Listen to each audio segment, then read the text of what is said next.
This is how John Jones looked before he died. Note, this image has been commonly used in videos and articles referencing this case, but it hasn't been confirmed if this was actually him.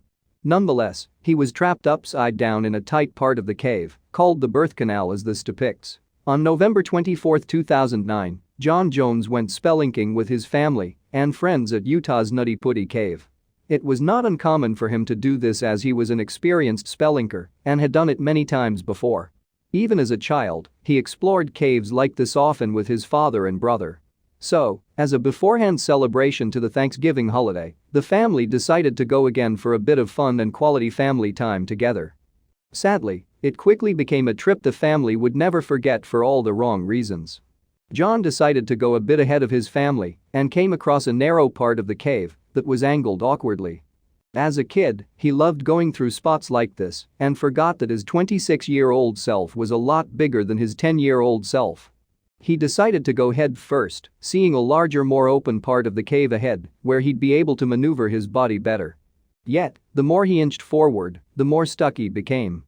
Thinking it was because his chest was too wide, he exhaled all the air he could so he could move forward more.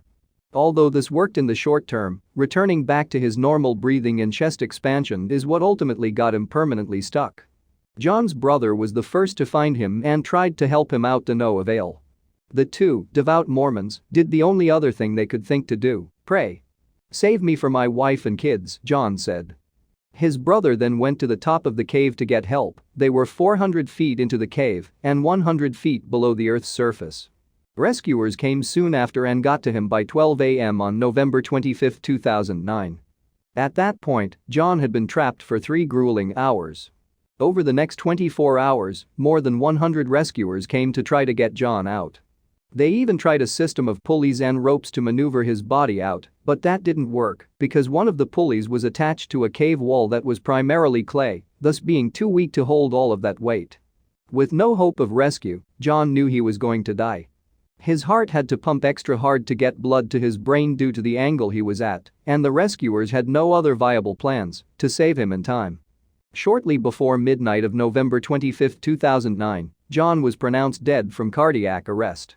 After this tragedy, Nutty Putty Cave was sealed for good with John's body still trapped inside.